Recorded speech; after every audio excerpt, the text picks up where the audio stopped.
Hello everyone, my name is Smith Aswal. You are studying at Indian Education with PJ. So, सबसे पहले Telegram channel के बारे में बात कर लेते हैं। आपको वहाँ पे फ्री नोट्स मिल जाएंगे, एग्जाम पैक्स देखने को मिल जाएंगे। दूसरी बात, आपको पोल्स और जितने भी क्वेश्चंस रहते हैं इंपॉर्टेंट वो देखने को मिल जाएंगे। एक डाउट सॉल्विंग टीम मिल जाएगी 24/7।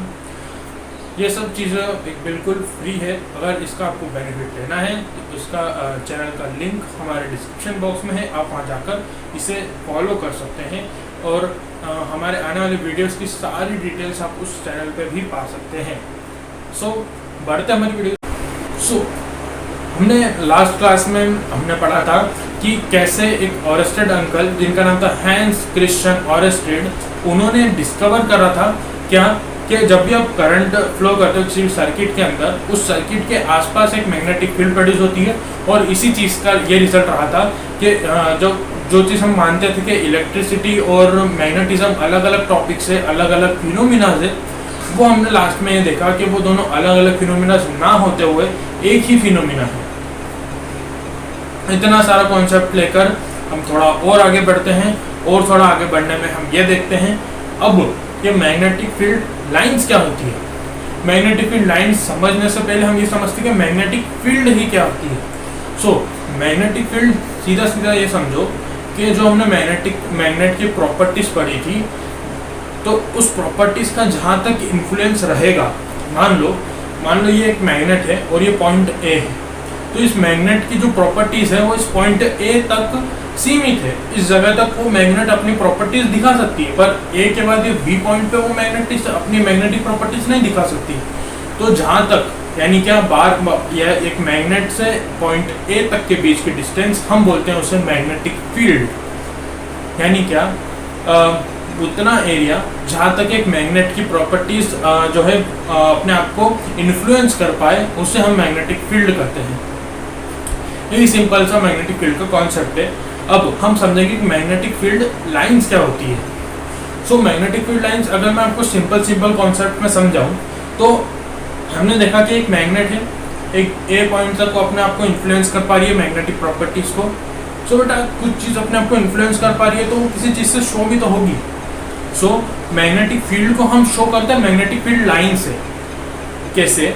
मान लो ये ए पॉइंट है, तो ये जो एरिया है, अब आप समझे आपका एक घर है, आपको अपना घर अलग दिखाना है, एक पूरा एक प्लॉट है, उसका आपको घर अपना एक अलग सा दिखाना है कि ये वाला मेरा प्लॉट है। तो आप सिंपल क्या करेंगे, वहाँ पे फेंस लगाएंगे।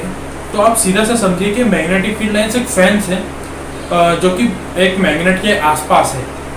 इतना क्लियर है कि एक मैग्नेटिक फील्ड लाइन्स एक सिंपल सा एक फेंस है एक मैग्नेट के आसपास, जो कि एक डिज़ाइन में बनता है।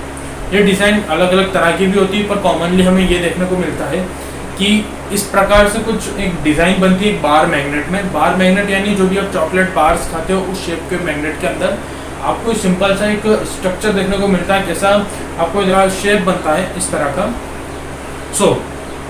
अब हम ये सीखेंगे कि मैग्नेटिक फील्ड लाइन्स हमें दर्शाती क्या है, यानी मैग्नेटिक फील्ड लाइन्स हमें बताती क्या है, इसका यूज़ क्या है, या फिर हम बोलते हैं इसकी डायरेक्शन कैसे पता करेंगे कि मैग्नेटिक फील्ड सर किस तरफ बह रही है। होता है ना कि करंट अगर इस तरफ से पॉजिटिव से नेगेटिव जा रहा है तो उसका कोई रीज़न था। तो अब हम वही रीज़न सारी चीज़ें समझेंगे। सबसे पहले तो ये देखिए कि ये जो स्ट्रक्चर है, ये जो शेप है एक मैग्नेटिक फील्ड लाइन्स का, इसमें जो ये बाहर से जो ट्रेवल कर रही है, ये हमेशा नॉर्थ से साउथ जाएगी, हमेशा नॉर्थ से साउथ जाएगी, बाहर मैग्नेट के बाहर नॉर्थ से साउथ। और मैग्नेट के अंदर यानी मैग्नेट के अंदर साउथ से नॉर्थ। और ये मैग्नेटिक फील्ड लाइन्स हमेशा एक क्लोज्ड कर्व बनाती है। समझो, यहाँ नॉर्थ से गया और यहाँ साउथ पे खत्म, पर अभी साउथ से वापस तो नॉर्थ पे जाना है। उसके बाद हम देखेंगे कि जैसे जितनी पास मैग्नेटिक फील्ड लाइन होगी ना, उतना मैग्नेटिक फील्ड बोल सकते हो स्ट्रांग होगा। कि अगर ये जो लाइन्स है, अगर ये पास होगी बहुत ज़्यादा, तो ये मैग्नेट की जो शक्ति है, जो मैग्नेट की प्रॉपर्टीज है, वो ज़्यादा करेगी, अट्रैक्ट करेगी, वो अपने आपको ज़्यादा लाइन कर पाएगी, वो श्योरिटी टेस्ट जो कि रिपल्शन टेस्ट है उसमें ज़्यादा अचीव कर पाएगी। तो यही सारी चीज़ें हैं कि जब अगर नियरर होगी ना उसकी मैग्नेटिक फील्ड लाइन्स, तो मैग्नेटिक फील्ड भी ज़्यादा होगी, एक स्ट्रॉन्गर मैग्नेटिक फील्ड रहेगी। दूसरी बात, अगर ये चीज़ मैग्नेटिक फील्ड लाइन अगर वाइडर हो गई और चौड़ी हो गई, और चौड़ी होने से क्या होगा कि मैग्नेटिक फील्ड आप दूर दूर तक जितना दूर रहेगा मैग्नेटिक फील्ड लाइन उतना मैग्नेटिक फील्ड जो है वो कमज़ोर रहेगा, उतना मैग्नेट कमज़ोर रहेगा। ठीक है, ये 2 पॉइंट हमने ये देखे। पर अगर क्या होगा कि अगर मैग्नेटिक फील्ड लाइन पैरेलल हो जाए, मैग्नेटिक फील्ड लाइन पैरेलल हो जाएगी ना, तो मैग्नेटिक फील्ड भी यूनिफॉर्म हो जाएगी। अगला पॉइंट क्या कहता है, किसी भी आपको अगर डायरेक्शन पता करनी किसी भी मैग्नेटिक फील्ड लाइंस की, तो आप उस पर सिंपली टेंजेंट डाल दो। टेंजेंट इन द सेंस हम उसे मैथ्स में पढ़ेंगे सर्कल वाले चैप्टर में, पर सीधा सा टेंजेंट का फॉर्म ये समझिए कि जिस तरफ से आप टेंजेंट डालोगे उसमें आप देखोगे कि किस तरफ डायरेक्शन आपको मिलेगी।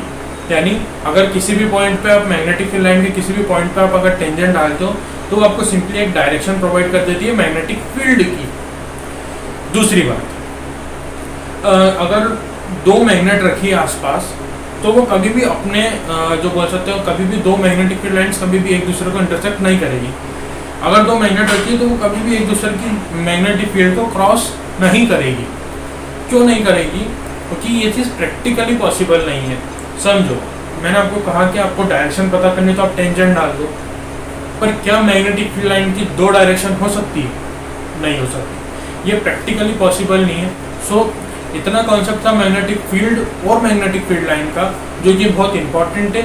एक बेसिक स्ट्रक्चर के अंदर आपसे एग्जाम में पूछा जा सकता है 2 और 1 नंबर के अंदर, और इससे ज़्यादा में भी पूछा जा सकता है। तो इसको आप एक तो सबसे पहले इसका बेसिक आप इतना क्लियर रखें, और दूसरा ये जो डायग्राम है इसको प्रॉपर प्रैक्टिस में रखना, क्योंकि ये डायग्राम आगे भी काम में आएगा। Thank you.